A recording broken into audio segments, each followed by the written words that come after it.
Assalamualaikum warahmatullahi wabarakatuh. Perkenalkan, nama saya Waude Maratun Saleha SEMM.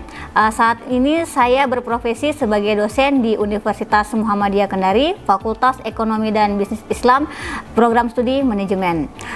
Saya di sini sebagai dosen yang mengampu mata kuliah rumpun ilmu manajemen pemasaran.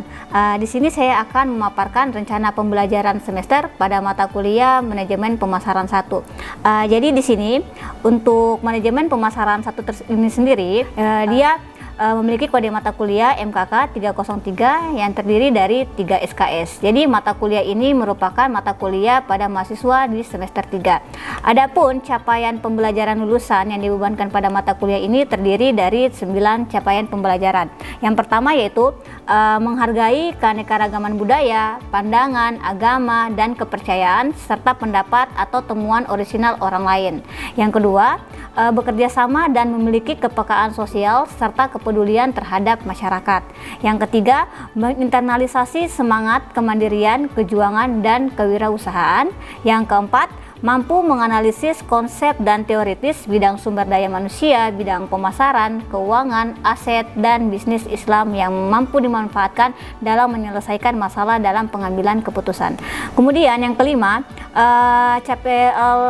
capaian pembelajaran lulusan yang diharapkan mampu menganalisis konsep dan teknik komunikasi dan kemitraan di bidang manajemen dan bisnis Islam, mampu menerapkan konsep dan teoritis di bidang SDM, pemasaran, keuangan, aset, dan bisnis Islam.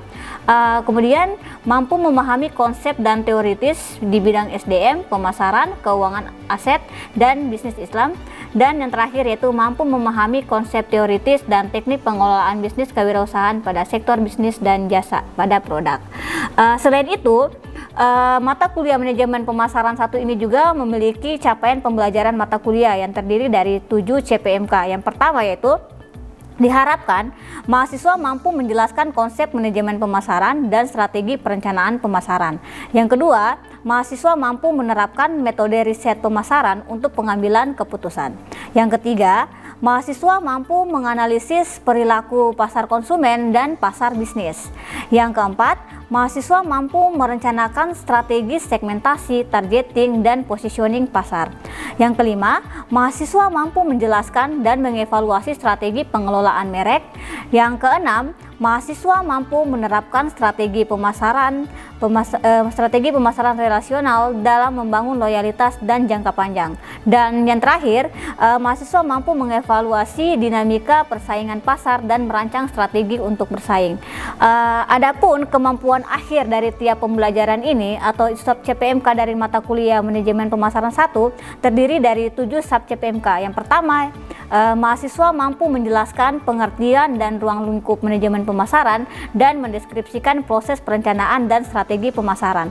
Yang kedua, mahasiswa mampu menjelaskan jenis-jenis riset pemasaran serta menentukan metode dan teknik riset pemasaran yang sesuai dengan kebutuhan data. Yang ketiga, mahasiswa mampu menjelaskan proses dan faktor yang mempengaruhi pembelian konsumen dan menganalisis perilaku pembelian organisasi. Yang keempat, mahasiswa mampu mengidentifikasi variabel segmentasi pasar serta menentukan pasar sasaran dan strategi positioning. Yang kelima, mahasiswa mampu menjelaskan konsep dari ekuitas merek dan komponennya serta menentukan strategi positioning merek untuk diferensiasi. Dan yang keenam, mahasiswa mampu menjelaskan konsep hubungan pelanggan dan pemasaran relasional serta merancang strategi peningkatan loyalitas pelanggan. Dan yang terakhir, mahasiswa mampu mengidentifikasi kekuatan pesaing dalam pasar dan menyusun alternatif strategi untuk bersaing. Selain itu, adapun bahan kajian dari mata kuliah manajemen pemasaran 1 ini terdiri dari 10 item. Yang pertama yaitu konsep manajemen pemasaran, yang kedua strategi dan rencana pemasaran, yang ketiga riset pemasaran, yang keempat hubungan analisis jangka panjang, yang kelima analisis pasar konsumen dan perilaku pembelian konsumen, yang keenam analisis pasar bisnis dan perilaku pembelian bisnis. Yang ketujuh, segmentasi dan target pasar. Yang kedelapan, ekuitas merek. Yang kesembilan, positioning merek. Dan yang kesepuluh adalah kompetitif dinamik. Manajemen pemasaran satu ini terdiri dari 14 pertemuan, di mana harus totalnya itu adalah 16 pertemuan. Satu pertemuan digunakan untuk ujian tengah semester dan satu pertemuannya juga digunakan untuk ujian akhir semester. Adapun pekan pertemuan dari mata kuliah manajemen pemasaran satu ini terdiri dari 16 pertemuan, di mana pertemuan 1 dan pertemuan 2 itu di sini kami mengharapkan mahasiswa mampu menjelaskan pengertian dan ruang lingkup manajemen pemasaran dan dapat mendeskripsikan proses perencanaan dan strategi pemasaran. Adapun bentuk pembelajaran yang digunakan dari mata kuliah ini ada dua, ada daring dan luring. Kalau untuk daring sendiri kami menggunakan aplikasi Elumak yang dikelola oleh Universitas Muhammadiyah Kendari, dan untuk luring sendiri kami melakukan pertemuan itu dengan metode ceramah dan diskusi. Kemudian untuk pertemuan ketiga dan keempat, di sini kami menjelaskan tentang jenis-jenis riset pemasaran serta penentuan metode dan teknik riset pemasaran yang sesuai dengan kebutuhan data. Di sini juga kami menggunakan bentuk pembelajaran ada dua, yaitu daring dan luring. Kemudian untuk pertemuan 5 dan ke-6 di sini kami mengharapkan mahasiswa itu mampu menjelaskan proses dan faktor-faktor yang mempengaruhi pembelian konsumen dan menganalisis perilaku pembelian organisasi. Di sini juga kami menggunakan media pembelajarannya itu berupa daring dan luring, di mana untuk bentuk perkuliahan luring di sini kami melakukannya dalam bentuk ceramah dan diskusi.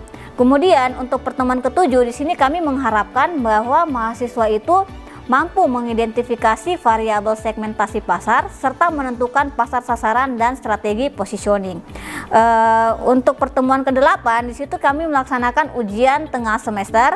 Dan untuk pertemuan ke-9 dan ke-10 di sini juga kami mengharapkan bahwa mahasiswa itu dapat menjelaskan konsep ekuitas merek dan komponennya dan menentukan strategi positioning merek untuk diferensiasi.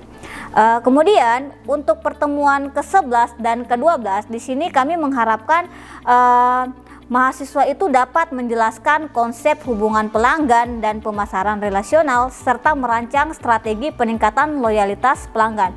Dan untuk pertemuan ke-13 dan 15 di sini kami mengharapkan bahwa mahasiswa itu dapat mengidentifikasi kekuatan pesaing dalam pasar dan menyusun alternatif strategi untuk bersaing. Dan pertemuan terakhir adalah pertemuan ke-16. Di sini biasanya kami melaksanakan ujian akhir semester. Itulah tadi pemaparan dari rencana pembelajaran semester untuk mata kuliah manajemen pemasaran 1. Oke, untuk selanjutnya saya akan menampilkan video pembelajaran terkait dengan mata kuliah manajemen pemasaran 1 ini. Oke, bismillah. Assalamualaikum warahmatullahi wabarakatuh. Bagaimana kabarnya hari ini?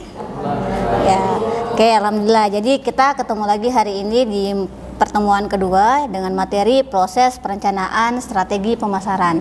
Jadi kan sebelumnya kita sudah membahas tentang ruang lingkup manajemen pemasaran secara keseluruhan. Jadi materi hari ini merupakan lanjutan dari ruang lingkup manajemen pemasaran pada umumnya. Jadi mungkin sebelum kita memulai perkuliahan, ada baiknya mungkin kita berdoa dulu berdasarkan keyakinan kita masing-masing. Doa dimulai.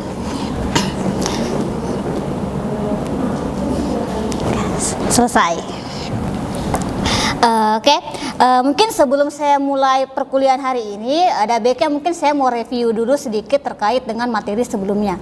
Ada yang masih ingat tidak apa yang dimaksud dengan manajemen pemasaran? Ada yang masih ingat? Dirman masih ingat tidak yang dimaksud dengan manajemen pemasaran? Ada yang masih ingat? Oke, jadi manajemen pemasaran itu pada umumnya adalah suatu cara atau suatu seni bagaimana kita menetapkan suatu produk, menetapkan harga, menetapkan promosi dan strategi untuk mencapai yang namanya kepuasan konsumen. Jadi kita bedakan, tujuan dari pemasaran itu bukan untuk mencapai yang namanya keuntungan, tetapi untuk mencapai yang namanya kepuasan konsumen. Jadi itu perbedaan antara tujuan pemasaran dan tujuan bisnis. Jadi tolong dibedakan.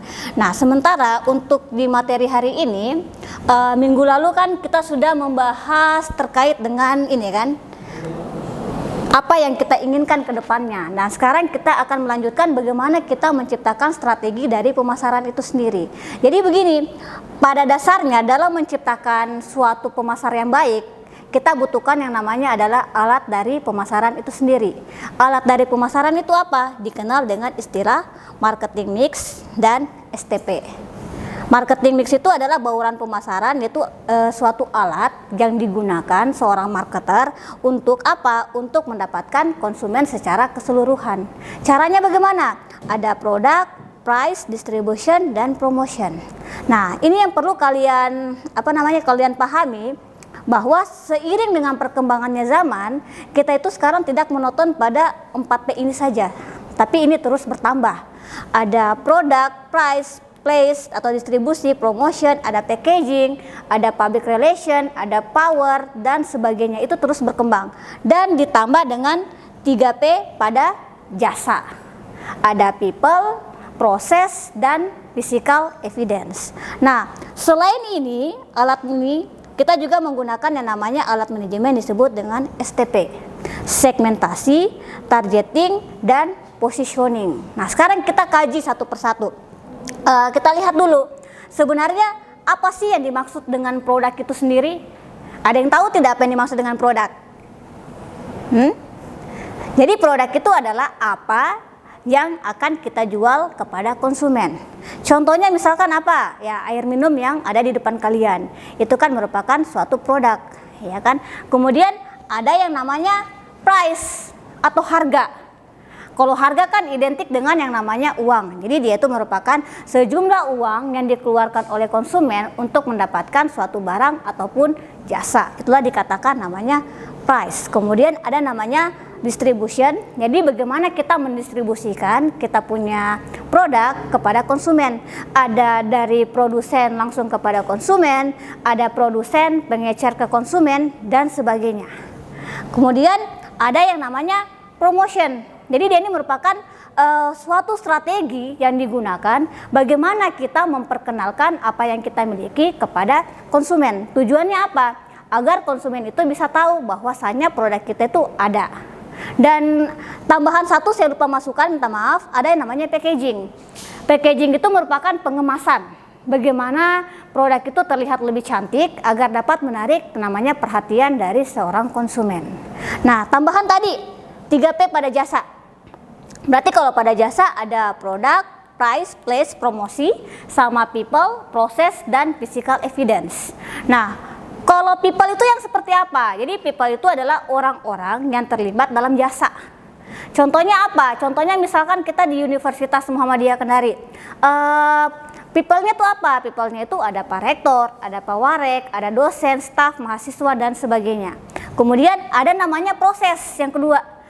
Proses itu seperti apa? Proses itu ada namanya proses yang transfer ilmu antara dosen kepada mahasiswa ataupun sebaliknya. Dan terakhir ada yang namanya physical evidence. Nah, ini yang menarik sebenarnya pada jasa. Pada dasarnya sifat jasa itu kan tidak berwujud, tetapi dia memiliki bentuk fisik. Bentuk fisik yang seperti apa? Bentuk fisik itu seperti misalkan dari segi warna, kemudian perlengkapan suasana dalam kelas, kemudian dari segi corak, dan sebagainya. Itulah dikatakan namanya bentuk fisik. Contohnya apa ya? Contohnya seperti kita di ruangan ini. Ini kan dalam bentuk jasa kan? Tapi ada bentuk fisik yang dapat kita rasakan. Contohnya seperti apa? Ada televisinya, ada mejanya, ada kamar mandi, dan sebagainya. Itulah dikatakan namanya physical evidence atau bentuk fisik dari sebuah jasa. Sampai sini paham tidak? Paham? Ada pertanyaan? Sampai sini? Oke, silakan Dirman sebelum saya lanjutkan ke STP.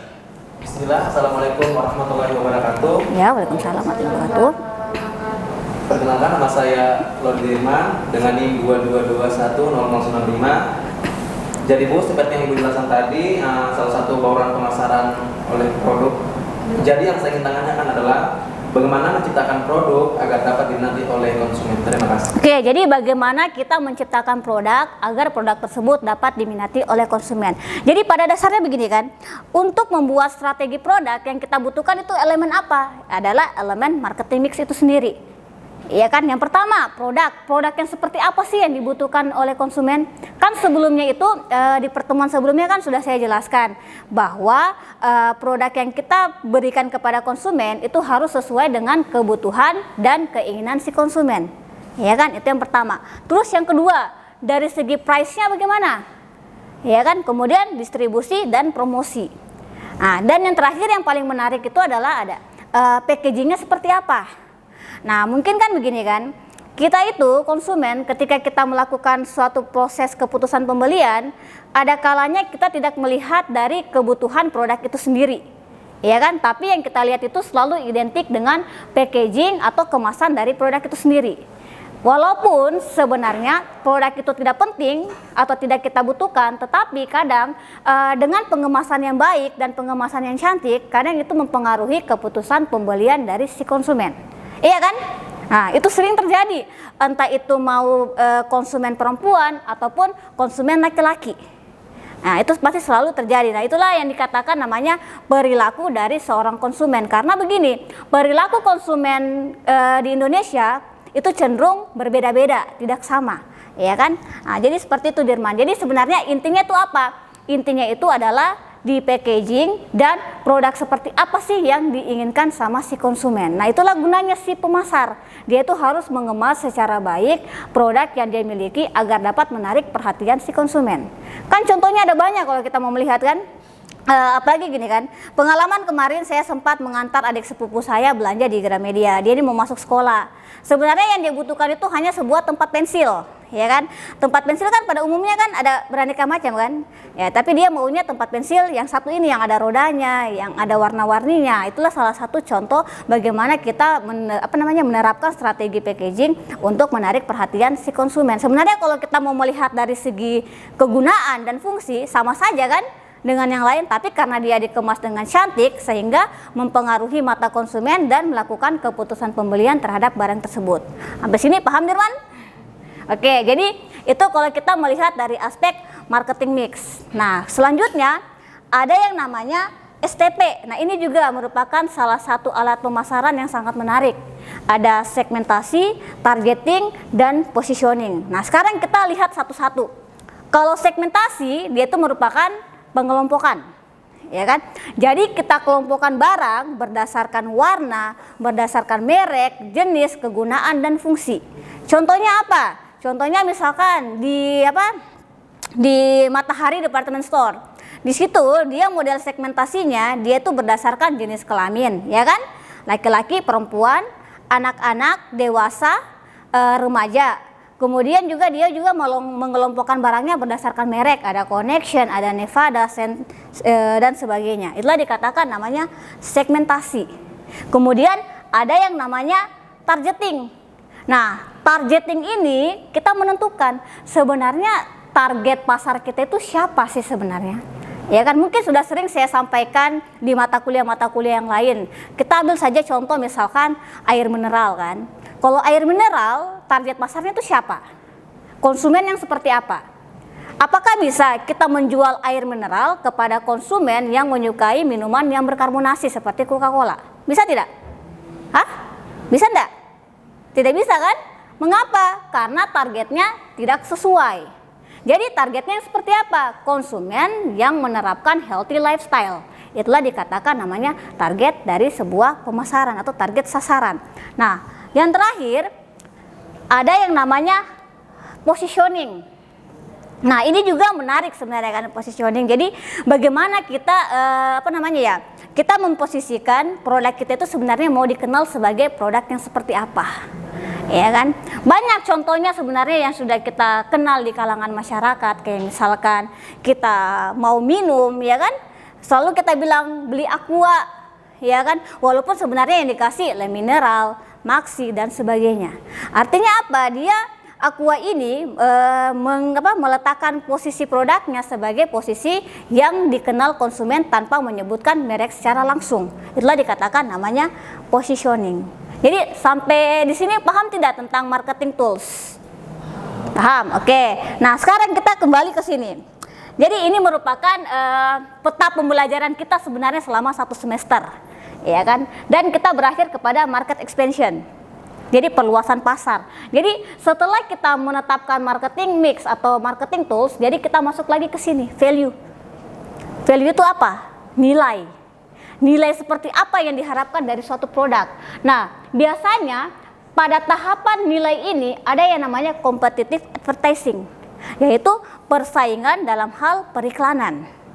Ya kan? Kalau kita mau melihat persaingan dari periklanan banyak sekali, ya kan? Contoh misalkan bintang 7 antangin ya. Bintang 7 antangin, terus satunya itu apa ya? Saya lupa namanya apa. Itu kan kalau kita menyaksikan secara langsung iklannya itu kayak saling jawab. Ya kan? Orang pintar minum tolak angin. Orang bejo minum bintang 7 dan sebagainya. Itulah dikatakan namanya competitive advertising. Nah, sekarang kita lihat.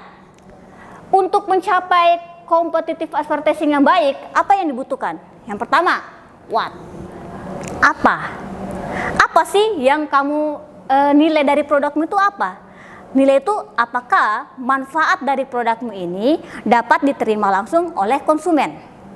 Iya kan? Contoh misalkan begini kan, contoh produk yang memiliki nilai baik itu seperti apa? Artinya begini. Contoh produk yang baik memiliki nilai yang baik itu kalau kita melihat begini, tergantung dari fungsi produk itu sendiri kira-kira mencapai kepuasan konsumen tidak. Kalau dia mencapai yang namanya kepuasan konsumen, berarti dia merupakan nilai produk itu tersampaikan kepada konsumen. Contoh misalkan begini kan, kayak perempuan ketika dia sudah menggunakan skincare A, apakah dia mau menggunakan skincare B? Mau enggak? Tidak kan? Mengapa? Karena misalkan skincare A itu dia punya manfaat sudah tersampaikan langsung kepada si konsumen. Mengapa? Karena sudah mencapai namanya kepuasan dari konsumen itu sendiri. Jadi apapun yang ditawarkan oleh perusahaan pesaing, dia tidak akan memilih skincare B. Why? Karena tadi saya katakan nilainya sudah tersampaikan. Nah, yang kedua, ada yang namanya unik. Keunikan. Sebenarnya apa sih keunikan dari barang kita itu biar bisa menarik perhatian konsumen? Kemudian important. Mengapa barang kita itu dikatakan sangat penting? Kemudian deliver, bagaimana proses pengirimannya? Ini biasa identik pada jasa, ya kan? Nah, biasanya begini. Kita pesan makan di Grab. Ada namanya proses pengiriman kan? Entah pada proses pengirimannya itu mungkin barangnya dia rusak atau bagaimana. Itulah namanya proses penilaian dari seorang jasa. Kemudian ada yang terakhir adalah cost. Berapa sih pengeluaran yang dikeluarkan? Nah, baru dia di sini tahap perkembangan di sini. Tahap perkembangan di sini dia mulai mencapai kepuasan konsumen, dia mulai branding barang-barangnya biar brandingnya itu lebih kuat lagi, dan dia mulai melakukan market expansion atau perluasan pasar. Nah, biasanya begini kan, pada tahap ini, tahap perkembangan ini, biasa di sini kita tuh sudah mulai membangun namanya branding yang kuat. Seperti apa? Dengan memposisikan kita punya produk itu mau dikenal sebagai produk yang seperti apa. Kemudian juga ada market expansion, ada perluasan pasar. Mungkin kita sudah bisa membuka cabang di tempat A ataupun di tempat B. Jadi seperti itu. Nah, inilah merupakan peta pembelajaran kita selama 1 semester ke depan. Jadi mungkin ada sanggahan tidak sampai di sini? Ada pertanyaan terkait dengan materi ini? Yang lain selain Dirman boleh, silakan bebas. Kalau ada yang tanyakan? Kenapa? Oke, jadi mungkin itu saja terkait dengan materi hari ini. Insya Allah kita ketemu lagi di materi kedepannya. Jadi pekan depan itu kita akan fokus kepada penetapan strategi segmentasi, targeting dan positioning, tapi kita akan bahas lebih detailnya lagi. Jadi ini hanya kita saya memperkenalkan secara umumnya dulu. Jadi mungkin hari ini kita akhiri dulu untuk perkuliahan hari ini. Insya Allah kita ketemu lagi pekan depan dengan keadaan yang sehat walafiat. Oke, terima kasih untuk hari ini. Assalamualaikum warahmatullahi wabarakatuh. Demikianlah hasil pemaparan saya terkait dengan rencana pembelajaran semester untuk mata kuliah manajemen pemasaran 1. Terima kasih. Wassalamualaikum warahmatullahi wabarakatuh.